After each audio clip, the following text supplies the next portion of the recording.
Seattle at Chicago. We've got Marco's best bet. Marco, who do you like and why?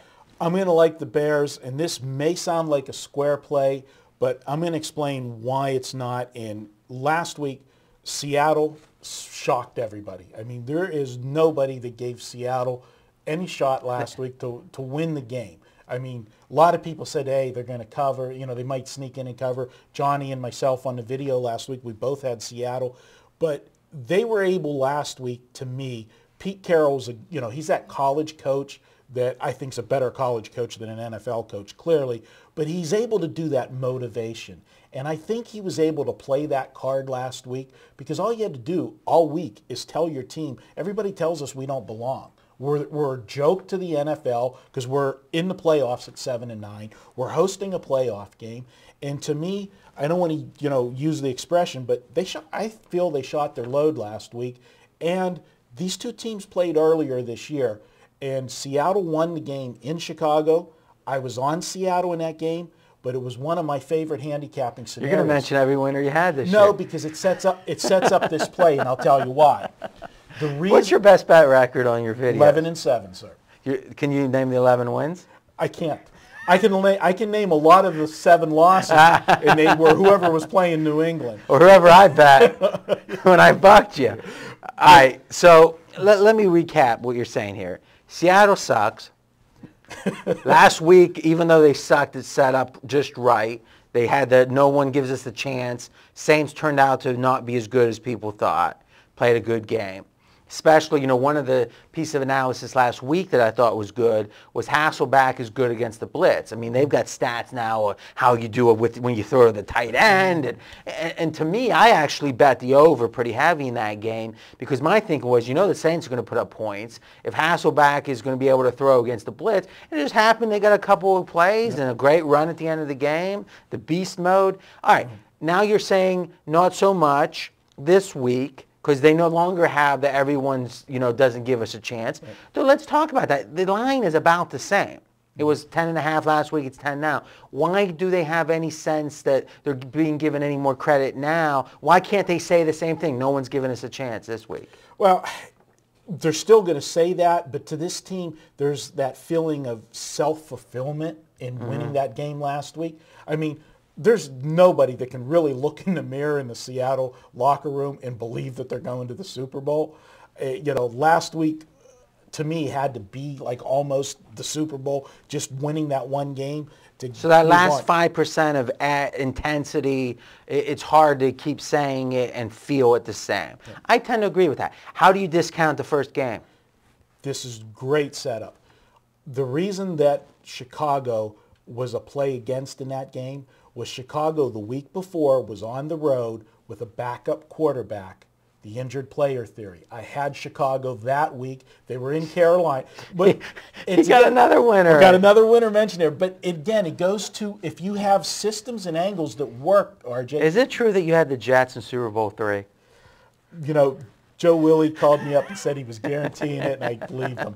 But let's go back here. The injured player theory, Todd Collins was the quarterback. The Bears won on the road with the injured player. As we've talked about ad nauseum, that's a great situation to take the team.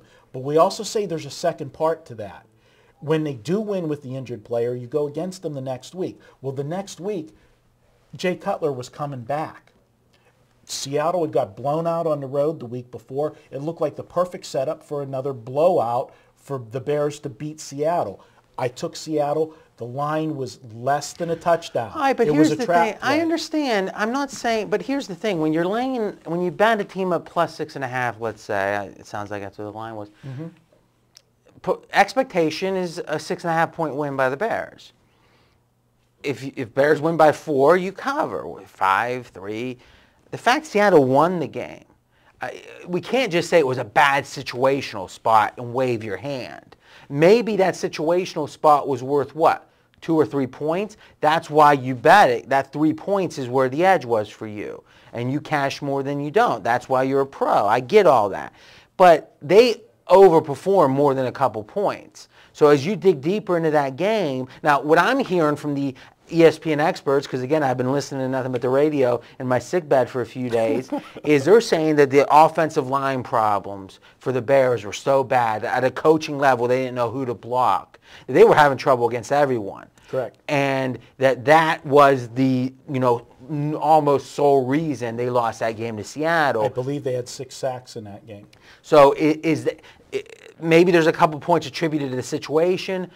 Do you look at the offensive line? What else allowed for them to win that's not going to happen this time? Well, one, also part of that theory of the injured player theory is that the team that gets their star back, the week before you had added intensity because he was gone. When he comes back, all those guys that were playing at, I always say 110%, now let up a little bit because the star's back.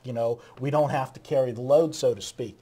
So they take Seattle for granted in the first game. They're not playing at 110% intensity. Plus, let's not forget last week's game. That serves as a wake-up call for the Bears not to take this team for granted, that they can, the old saying, any given Sunday, anybody can win. They're going to come in focused for this game. They have revenge. The offensive line's playing much better at the end of the season that they were playing early in the season. And I just don't see Seattle being able to get it up and play at the level they played last week twice. And let's not forget, they won the game, but they still gave up a ton of points to the Saints. I mean, if Lynch doesn't have that, where's the value? I think that what you're making, the case you're making, is not to play Seattle. I would tend to agree with you. They to use some of your parlance, can't get it up, shot their wad. Last week, I totally agree with you there. I think the Saints were a good matchup for them. You can't discount the home field for Seattle. A lot of things make me not anxious to take the 10. Mm-hmm. But to lay the 10 here, you got to think the line should be at least 13. I do. I actually have them winning this game by 14. Before we came on air, I talked to you about, and I talked about this at great length on Gil's podcast Monday, that there is an adage in the NFL that generally, and I don't have the number, and I wish I would have looked the number up for you, but I know from memory it is very high. We're talking close to 80%. The point spread doesn't come into play generally in the NFL. Yeah.